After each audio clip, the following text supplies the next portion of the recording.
They got problems on problems on problems on problems on problems on problems. I solve them. I run through the money. The pressure be calling. Left on my blessings. I feel like I'm falling. The birdie is back. Tell me I'm garbage. I'm going through something. That's why I ain't calling. Phone and progression is all that I wanted. The phone and affection. I summon and dub it. Cause I got problems on problems on problems on problems on problems on problems. I solve them. I run through the money. The pressure be calling. Left on my blessings. I feel like I'm falling. The birdie is back. Tell me I'm garbage. I'm going through something. That's why I ain't calling. Phone and progression is all that I wanted. The phone and affection. I summon and.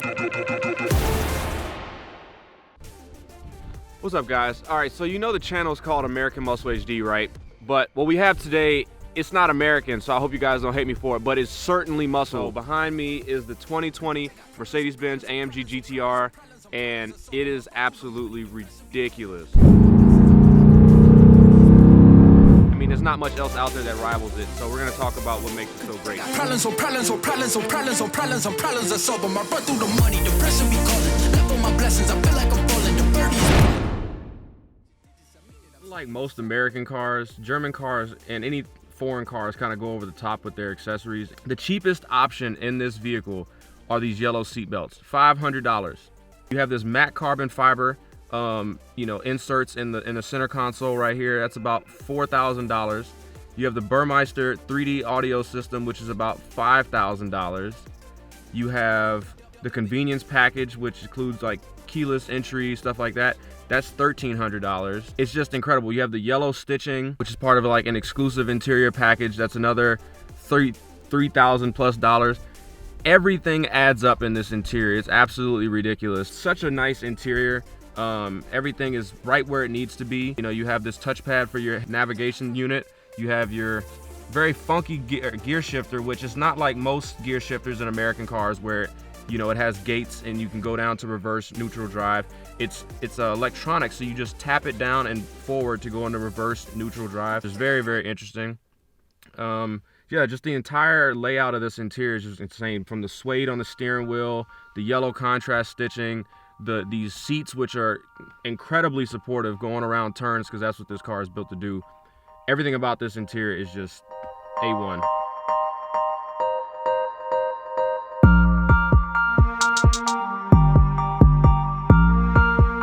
Interior of the car, we talked about some of the added-on stuff that you can put in the car, and it's expensive. The most expensive thing inside the car is about $5,000, but when you step outside the car is when the prices of the add-ons start to really add up. There's two colors that you can get on this car that don't cost anything: white and ironically red. They both are $0 options for paint codes. But then you get up and there's two colors that are at the top of the line that are the most expensive. And this one is Solar Beam Yellow Metallic, and it is $9,000 for the paint. But I won't lie to you, it's gorgeous. It has a beautiful flake in it. When the sun hits it certain ways, it looks more gold than it does yellow. Everything about it obviously draws a lot of attention driving down the road. This color and then whatever the Magno green color is kind of like a Hulk green. They're both about the same price, and they're obviously the most vibrant colors. On top of that, you have an exterior carbon fiber package. The full roof is carbon fiber. You've got a carbon fiber fixed spoiler. You got carbon fiber on the side mirrors. You got carbon fiber just about anywhere you want on this car. It's carbon fiber. It's about a $5,000 option.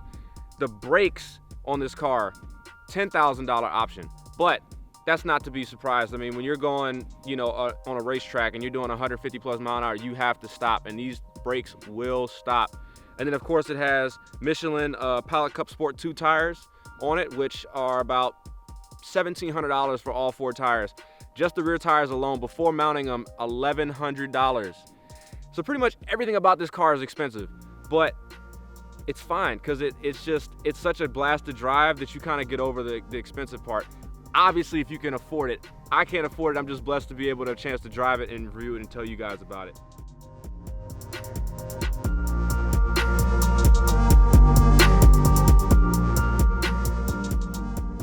So I'm just blessed to be able to have these cars and get to drive them and review them. But let's talk about what's powering this thing. It's got a 4-liter twin-turbo V8 making 577 horsepower and 516 pound-feet of torque, and it makes almost 20 pounds of boost through those two turbos. Now, I'm a supercharger guy myself, so 20 pounds from a supercharger is absolutely ridiculous, but 20 pounds through turbos, it's on the modest side, but still, from a factory car, 20 pounds is pretty crazy. So we're gonna show you guys what it looks like under the hood. And one of the other things that I researched about this car was that the engine setup, even though it's a front engine setup, it's actually a front mid-engine because the engine is sitting behind the front axle. I'll show you what I'm talking about here in a second when we pop the hood.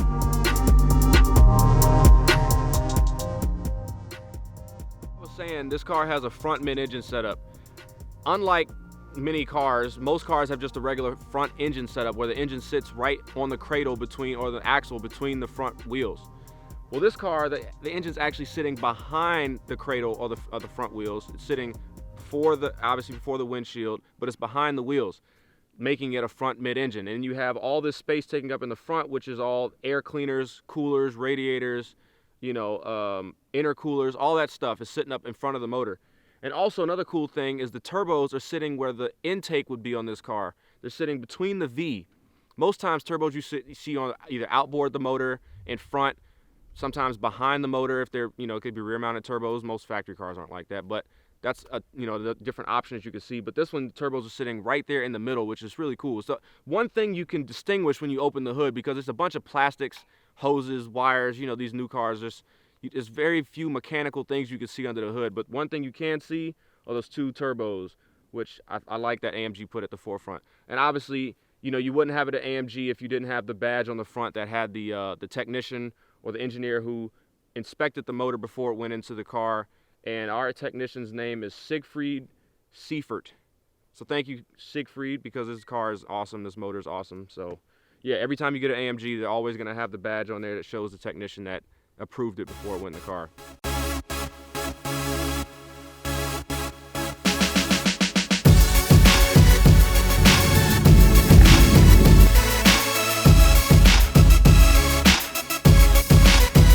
This car is incredible.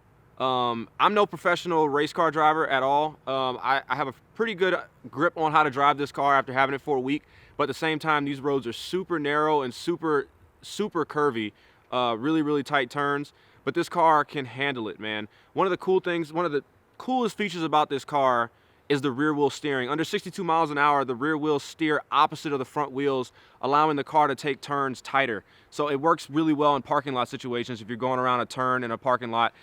It's the weirdest feeling because it literally feels like the car is snaking, because you're sitting literally right in front of the rear wheels. You have 3/4 of the car sitting in front of you. So if you relied just on the front wheels to turn, this thing you would make 8-point turns everywhere you went.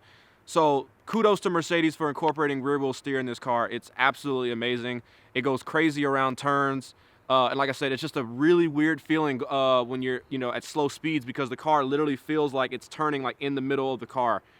Weirdest feeling, but it works, especially going around these turns up here at under 62 miles an hour. Anything faster than that up here, you're probably going off the edge.